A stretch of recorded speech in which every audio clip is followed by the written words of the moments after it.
High friends, good morning. Welcome to my channel Sue's হবিস।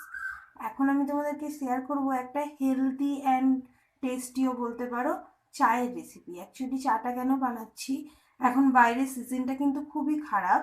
তো একবার গরম একবার ঠান্ডা, অনেকেরই সর্দি কাশির প্রবলেম হয়। তো এই চাটা খেলে তোমাদের যখন সর্দি কাশিতে কোনো রকম প্রবলেম হবে, তোমরা কিন্তু অনেকটা বেটারমেন্ট ফিল করতে পারো। বিশেষ করে আমি এটা কখন বানাই, যখন নিজে আমি সাফার করি। তো এই সিজন চেঞ্জের সময় আমার কিন্তু এই সর্দি কাশির প্রবলেমটা খুবই বাড়ে। আর এই চাটা খেলে কিন্তু আমি অনেকটা রিলিফ পাই। তো চলো দেখি এই চাটা কিভাবে আমি বানাই, তোমাদের সাথে সেটা শেয়ার করে নিই। তো আমি প্রথমে গ্যাসের ওভেনটা অন করে একটা বাটি বসিয়ে দিয়েছি। আর আমি এবার এতে দেবো 1.5 কাপ জল।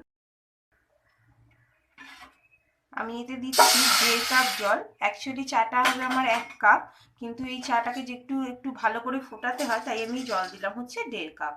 আর এই 1.5 কাপ জল দেওয়ার পরে এই জলটা যতক্ষণ না ভালো মতো ফুটবে ততক্ষণ কিন্তু আমি এতে কিছুই দেব না।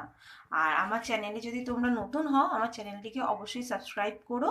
আর লাইক কমেন্ট শেয়ার করতে ভুলো না। আর পাশে থাকা বেল আইকনটাকে ক্লিক করে রাখো, তাতে আমার আপলোড করা যে কোনো ব্লগ তোমরা কিন্তু সবার আগে দেখতে পাবে, বা যে কোনো ভিডিওর নোটিফিকেশন তোমরা কিন্তু পেয়ে যাবে।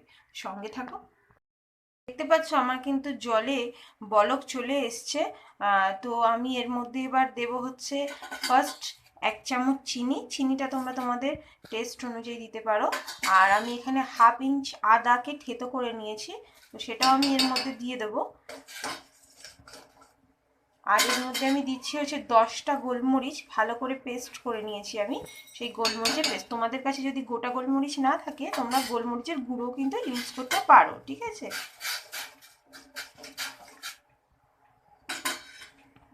তো এটাকে আমি এখন ভালো করে ফুটতে দেবো।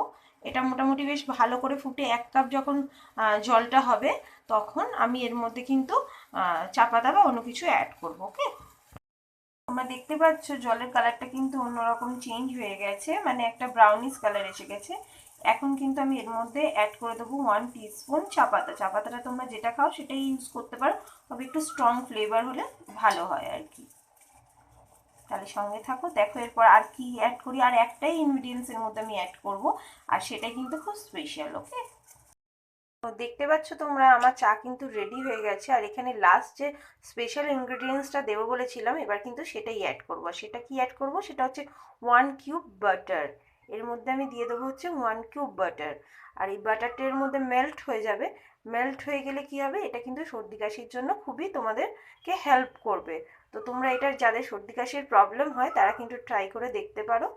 আর হেল্প পেলে কি না সেটা কিন্তু অবশ্যই আমাকে জানিও। তো সকাল সকাল এরকম একটা চা বানিয়ে তোমরা একটু খেয়ে দেখে আমাকে বলো কেমন হয়েছে। সঙ্গে থেকো আর সবাই ভালো থেকো। ওকে, আজকের মতো এখনের মতো টাটা, বাই বাই।